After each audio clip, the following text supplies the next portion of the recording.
أن ذلك ممكن في رحمة الله، يعني فعال لما يريد، وأنه يبقي النار أحقابا لابثين فيها أحقابا ثم تفنى حتى يأكل بعضها بعضا، والناس اللي فيها خلاص اتعذبوا خلاص واتقدر بتاعه ويصبحوا عدما كما كانوا قبل الخلق. هذا رأي أهل السنة والجماعة وليس رأيا جديدا، بل هو ما يدرس في أهل السنة والجماعة عبر العصور، أن الله سبحانه وتعالى لا يخلف وعده، ولكن قد يخفف وعيده.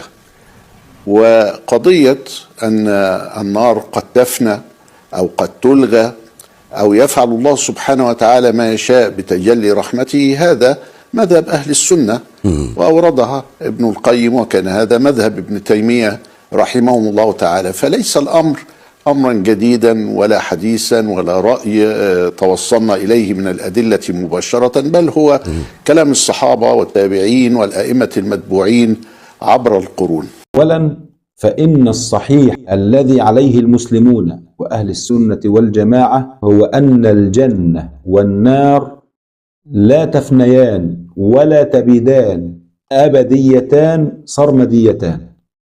الصحيح الذي عليه المسلمون وأهل السنة أن الجنة والنار لا تفنيان، أبديتان، دائمتان، سرمديتان. دي أول نقطة لازم نأسسها ولازم نوضحها للناس، وهذا القول الذي قال به ليس من اعتقاد أهل السنة، ليس من اعتقاد أهل السنة. ثانيا، إن صريح كتير من آيات القرآن الكريم يثبت إن الوعيد بالعذاب بالنسبة للكافر أبدي سرمدي لا يتخلف. لازم تفرق بين النقطتين دول، بين الوعيد بالنسبة لعصاة الموحدين إن ده ممكن تنالوا رحمة ربنا سبحانه وتعالى، تنالوا شفاعة النبي صلى الله عليه وسلم، يخرج من النار بعد أن يقضي ما عليه من جزاء. أما الوعيد بالنسبة للكافر أبدي سرمدي، وده مرتبط بسرمدية وأبدية النار. اقرأ إن شئت قول الله تبارك وتعالى: والذين كفروا وكذبوا بآياتنا أولئك أصحاب النار خالدين فيها. طيب لما ربنا يقول دول اللي كفروا وكذبوا بآياتي خالدين في النار، وبعدين انت تقول ان ربنا سبحانه وتعالى يلغي النار، يبقوا دول هيبقوا خالدين في ايه؟ شفت بقى خطر الكلمة بتاعتك ان النار هتتلغي او فناء النار؟ خطر خطر خطر عظيم. ربنا بيقول والذين كفروا وكذبوا بآياتنا أولئك أصحاب النار خالدين فيها، وانت بتقول النار هتتلغى، طب دول هيبقوا خالدين في ايه؟ فربنا سبحانه وتعالى أكد في الآية الخلود، وزاد تأكيد بعد الخلود خالدين فيها وبئس المصير. فسر بقى، فسر هتودي خالدين فيها فين وهتودي وبئس المصير فين. آية تانية ربنا سبحانه وتعالى بيقول فيها ايه؟ إن الذين كفروا وظلموا لم يكن الله ليغفر لهم ولا ليهديهم طريقا إلا طريق جهنم خالدين فيها ايه؟ أبدا. يبقى في أبدية اهي، أبدية في العذاب. لما انت تقول بقى النار اللي هو هيتعذب فيها هتتلغي، يبقى هو هيكون أبدي في عذابه فين؟ هيتعذب في الجنة؟ ايه الموضوع يا جماعة؟ سبحان الله، إن الله تبارك وتعالى لا يعبث، والقرآن ليس فيه عبث.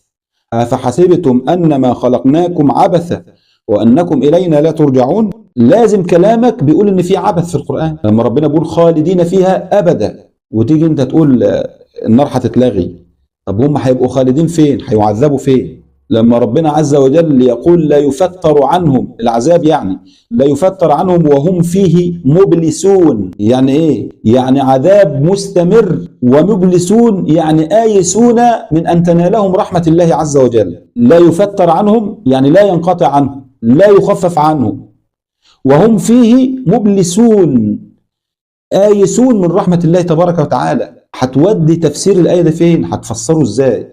لما ربنا سبحانه وتعالى بيوصف لنا في آية تانية برضه حالهم مع مالك خازن النار: ونادوا يا مالك ليقضي علينا ربك. يعني خلي ربنا يموتنا بقى عشان نرتاح من العذاب. يا مالك ليقضي علينا ربك قال إنكم ماكثون. ده كلام ربنا سبحانه وتعالى. ماكثون يعني مستمرون، العذاب مش هيتوقف، انتم مستمرين في العذاب. يا مالك ليقضي علينا ربك قال إنكم ماكثون. هتفسرها ازاي ده يا شيخ علي؟ ولما ربنا سبحانه وتعالى يقول لك لابثين فيها أحقابا. أحقابا هتفسرها ازاي؟ ولما ربنا سبحانه وتعالى يقول في كتابه كذلك يريهم الله أعمالهم حسرات عليهم وما هم بخارجين من النار، مش هيخرجوا منها. وتيجي انت تقول هتتلغي، طب هم هيبقوا فين؟ طب ايه اللي مش هيخرجوا منها؟ ألم تعي القرآن؟ ألم تقرأه؟ ألم تتدبره؟ كذلك يريهم الله أعمالهم حسرات عليهم وما هم بخارجين من النار. ربنا يقول وما هم بخارجين من النار، وانت تقول ان ربنا هيلغي النار. ده كلام ربنا سبحانه وتعالى. في آية أخرى بيقول عن حالهم يريدون أن يخرجوا من النار وما هم بخارجين منها ولهم عذاب مقيم دائم مستمر. عذاب دائم مستمر. تفسرها ازاي دي يا شيخ علي؟ لما ربنا سبحانه وتعالى بيخاطبهم بيقول فذوقوا فلن نزيدكم إلا عذابا. طب لما النار تتلغي هيعذبهم فين؟ في الجنة؟ لما ربنا سبحانه وتعالى يقول كلما خبت زدناهم سعيرا، هيزيدهم هذا السعير فين؟ في جنة الخلد.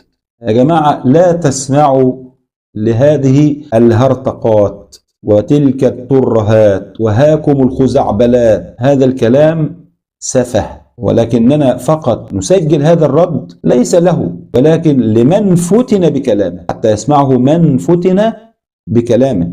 تغيير عقائد المسلمين الصحيحة أمر خطير جدا. اعتقاد المسلمين واعتقاد أهل السنة والجماعة والذي عليه عامة المسلمين، قلت لكم حتى الفرق المخالفة لاعتقاد أهل السنة لم يقولوا بهذا الكلام. الشيعة يا راجل لم يقولوا بهذا الكلام. الماتريدية الأشاعرة لم يقل به إلا بعض المعتزلة عياذا بالله، وهو كلام مكذب لصريح القرآن، بيهدم القرآن من أوله إلى آخره.